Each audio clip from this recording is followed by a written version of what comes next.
Boa tarde, sextos anos. Então, vamos lá para a nossa primeira aula de ciências online. Então, olha só, hoje a aula tem como objetivo a gente corrigir a nossa recuperação paralela em relação à nossa prova de bloco, tá? Então, sem mais delongas e para o vídeo não ficar muito grande, vamos iniciar.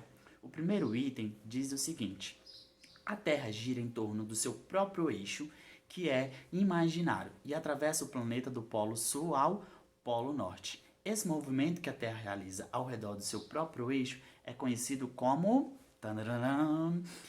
rotação, senhores. Então lembrem que esse movimento que a Terra realiza em torno do seu próprio eixo, a gente chama de rotação. Então quem respondeu rotação está correto. Vamos lá para o próximo item, item 2. O item 2 diz o seguinte: diversos cálculos e observações mostraram que a Terra que se move ao redor do Sol. Esse movimento recebe o nome de translação, senhores.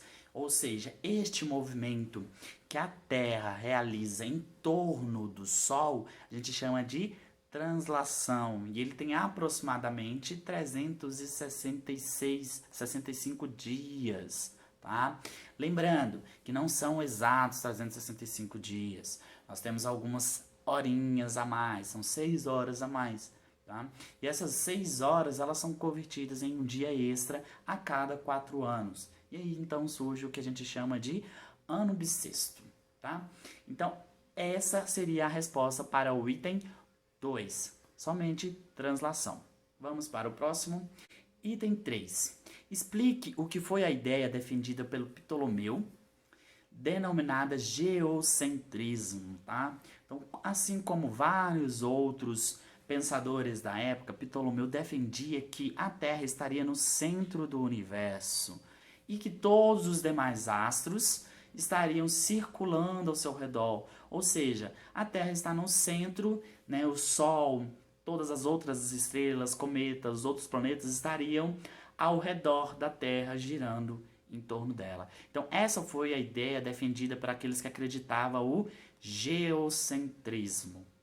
Já no item 4, pede para a gente explicar o que foi o heliocentrismo. O heliocentrismo, que foi defendido por vários filósofos também, um dos principais foi o cara chamado Aristarco. E o que dizia então esta ideia? A ideia do heliocentrismo nada mais é do que aquela ideia onde o Sol está no centro do universo. Então, ou seja, todos os demais astros, inclusive o planeta Terra, estaria circulando o Sol, tá? Então é isso que é o heliocentrismo. Lembrando que ela vem do grego hélio, tá? Que era uma referência ao deus do Sol, e centrismo é uma referência ao Sol. Então, o Sol no centro do universo. Hoje nós sabemos que nem o geocentrismo e nem o heliocentrismo é mais defendido no meio científico. Sabemos que nem a Terra e nem o Sol está no centro do universo, ok? Item 5 diz o seguinte: há mais de 4 milhões de anos, a Terra estava em formação. A crosta estava se solidificando e o planeta liberava diversos gases que passaram a fazer parte da atmosfera da Terra primitiva.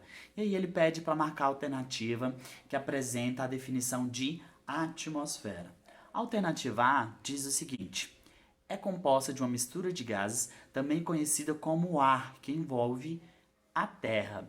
Então, esta, senhores, seria a resposta correta. Então, por definição, a atmosfera é essa mistura de gases, como nós já vimos em sala de aula.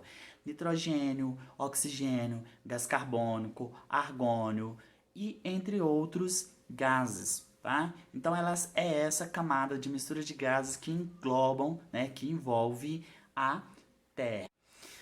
Vamos lá, e o nosso próximo item, item 6, diz o seguinte: a atmosfera sofre influência de muitos fatores, entre eles a radiação solar, os fenômenos climáticos, as atividades dos seres vivos e a altitude.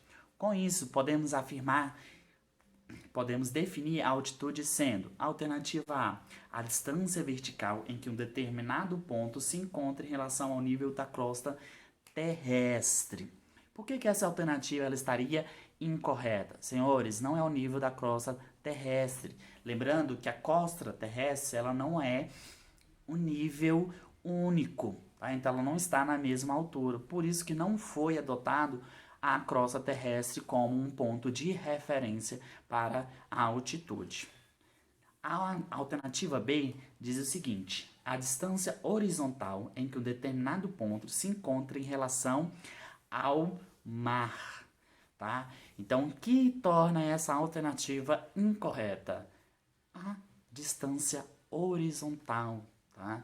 Não é distância horizontal, é uma distância vertical. Com isso, então, a gente já consegue dizer que a alternativa correta seria a alternativa C, que ela diz o seguinte: a distância vertical em que um determinado objeto ou ponto se encontra em relação ao nível do mar, tá? Então, por que se adotou o nível do mar como ponto de referência?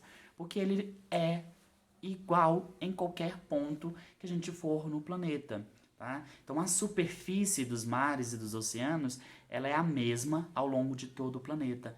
Então, foi por isso que a altitude ela foi definida como, né, pegando como referência a nível do mar. Então, ou seja, a altitude nada mais é do que essa distância vertical de um ponto, né, em relação ao nível do mar. Então, o item 6, a alternativa correta, seria a letra C, tá?